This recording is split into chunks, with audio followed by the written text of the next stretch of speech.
Throughout the annals of grand strategy, empires have invariably been forged by the kinetic power of armies, yet their longevity has always been underwritten by the solvency of their treasury, specifically gold. In the calculus of statecraft, bullion is not merely a precious metal, it is the physical embodiment of a nation's sovereignty, the ultimate guarantor of its independence, and the reserve of will required to survive existential crises. But today, within the fortified walls of the Kremlin, that guarantee has been effectively liquidated. Vladimir Putin is actively plundering Russia's sacrosanct strategic reserve, the state's physical gold holdings, to extend his projection of power for a mere few fiscal quarters. This maneuver cannot be classified as a routine budgetary realignment. It is the economic suicide of a former superpower. With hydrocarbon revenues in freefall, yuan reserves depleting, and the G7 sanctions regime tightening the economic noose, Putin has shattered the final and most perilous taboo of governance. However, the most profound irony of this fiscal disaster lies in the identity of the beneficiaries. The state's most secure vault, the massive bullion reserve designated as the rainy day fund for national survival, is being siphoned directly into the private coffers of oligarchs and compromised financial institutions. To comprehend the magnitude of this betrayal, we must first conduct a forensic audit of the numbers, and subsequently inspect the crime scene. These statistics attempt to obfuscate. Pre-war Russian doctrine dictated the accumulation of gold as a strategic imperative. The objective was clear: to maintain fiscal respiration, even if severed from the Western SWIFT system. Today, however, that lifeline is being deliberately severed from within. The fiscal telemetry is unambiguous. An analysis of data from the Central Bank of Russia, the Ministry of Finance, and leaked intelligence assessments reveals a terrifying meltdown of sovereign assets. On paper, the Russian Federation may still posture as holding the world's fifth largest gold reserves, ostensibly totaling 330 tons. But the devil is in the details, or more accurately, in the liquidity of those assets. At the onset of the special military operation, the National Wealth Fund possessed 405 tons of unencumbered gold, an immediately convertible war chest. By November 2025, this figure had collapsed to a mere 173 tons. That represents a staggering 57% depletion rate. More than half of the nation's strategic bullion has evaporated in just 3 years, incinerated to finance burning armor and exploding ammunition depots on the Ukrainian steppe. The critical question arises: to whom is this gold being liquidated? This is where the narrative descends into state-sanctioned kleptocracy. Russia effectively remains exiled from global bullion markets in London, Zurich, and New York due to the G7 embargo and international sanctions architecture. Consequently, this gold is not being transacted for hard currency on the international market.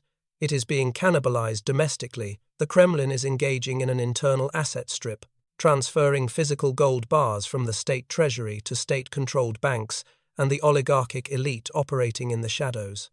Historically, such transactions were mere accounting formalities, ledger entries moving from one state entity to another while the asset remained physically static. Now, the paradigm has shifted. The bullion is physically departing the vaults. This phenomenon signals two critical realities. First, the regime's desperate liquidity crunch and its urgent need for fiat currency, the ruble. And second, a frantic race by the elite to hedge their devaluing rubles against the state's hard assets before the impending systemic collapse. It is analogous to the passengers in the captain's quarters, commandeering the lifeboats while the ship takes on water. Oligarchs and financial institutions are securing their solvent futures by acquiring the state's gold. This mechanism is effectively a liquidity trap. Putin is liquidating the nation's most strategic asset to the very elite class he cultivated, all to plug a widening budget deficit, meet military payroll, and underwrite the procurement costs of munitions from pariah states like Iran and North Korea. The fiscal outlook is grim. The projected budget deficit for 2025 has breached the $48 billion threshold. Petroleum revenues have contracted by 27%, driven by price caps and softening global demand. Even the yuan liquidity provided by friendly nations is nearing exhaustion. Only one asset class remains. Gold intelligence estimates indicate that Russia intends to liquidate an additional 230 tons of gold in the remainder of 2025, followed by another 115 tons in 2026. If this burn rate persists, the gold reserves of the National Wealth Fund, Russia's sovereign safety net, will be mathematically depleted within the next few fiscal cycles. The liquidation of these reserves is not merely an administrative adjustment in a Moscow spreadsheet, it is generating a shockwave of destruction across Russia's socio-economic fabric that will require decades to remediate. The initial impact of this wave strikes at the foundational trust of the Russian populace. Historically, gold has served as the anchor for the ruble. Its presence in the central bank's vaults provided the public with the assurance that, regardless of fiat volatility, the state possessed intrinsic value. Now that anchor is being weighed, the sell-off of gold opens the floodgates for the ruble to enter a freefall.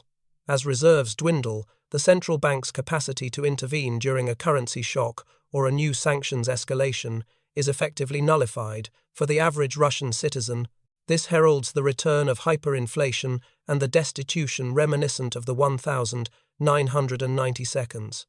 While the state floods the market with worthless fiat currency under the guise of a war economy, it is simultaneously divesting the gold reserves required to stabilize that very currency.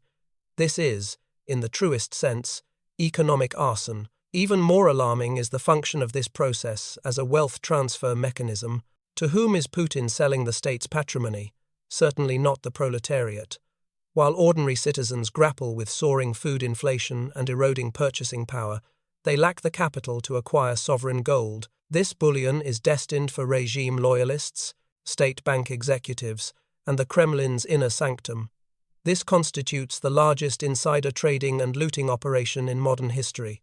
Sensing the regime's trajectory toward collapse, the elite are exchanging their toxic ruble assets for the state's guaranteed gold. To preserve his grip on power, Putin is opening the national treasury to these elite looters in exchange for their continued fealty.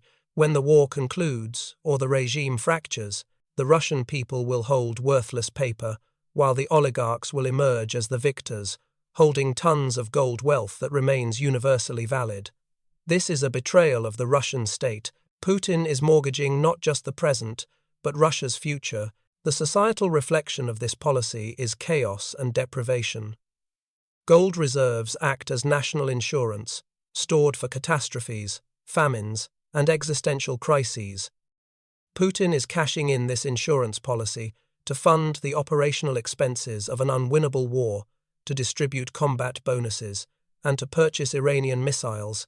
It is the geopolitical equivalent of cancelling one's home fire insurance to gamble the premiums at a casino while the house is already ablaze.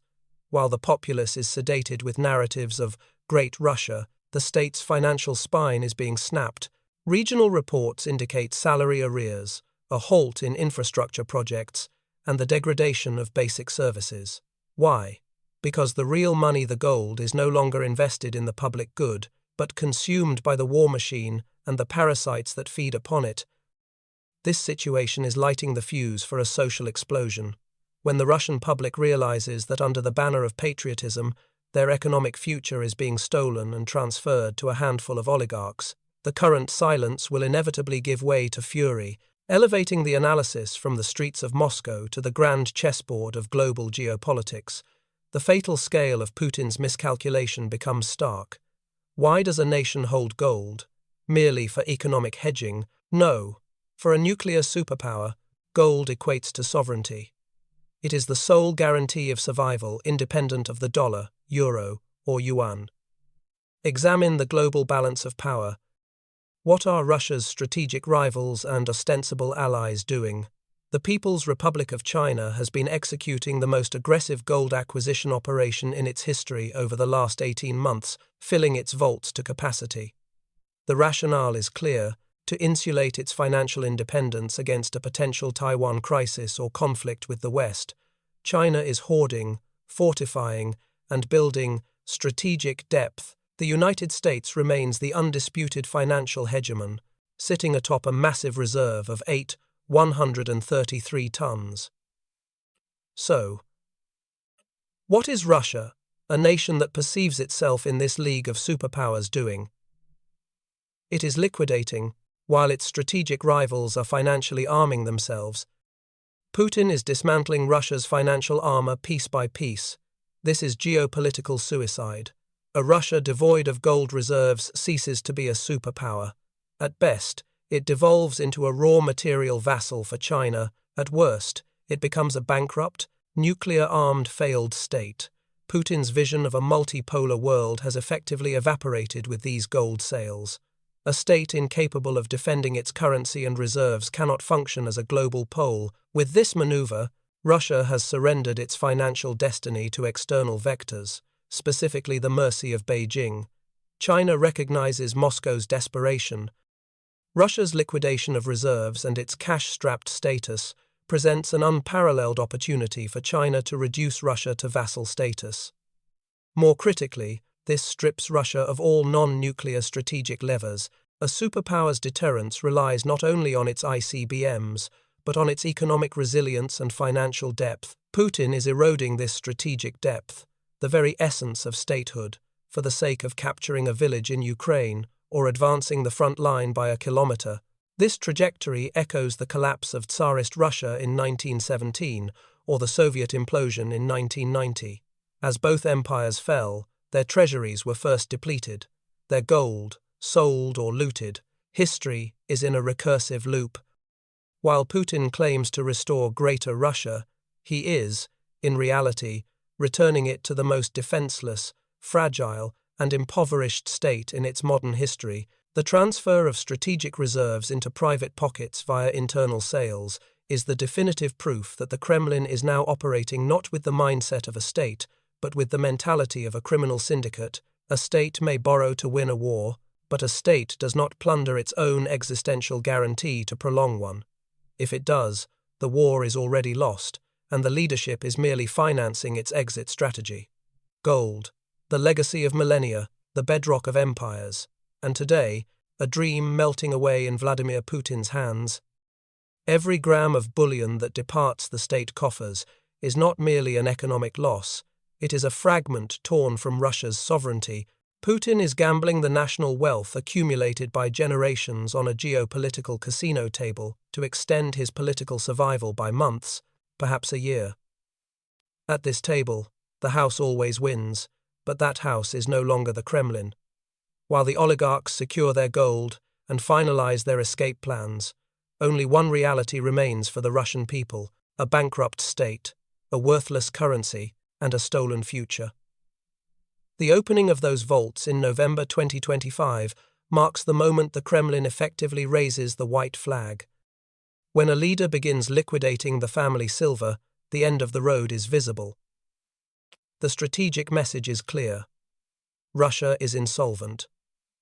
It is simply a matter of time before the default is formalized.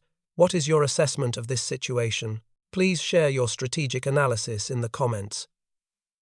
To stay updated on new intelligence briefings, please subscribe to our channel and activate notifications. Thank you for choosing us.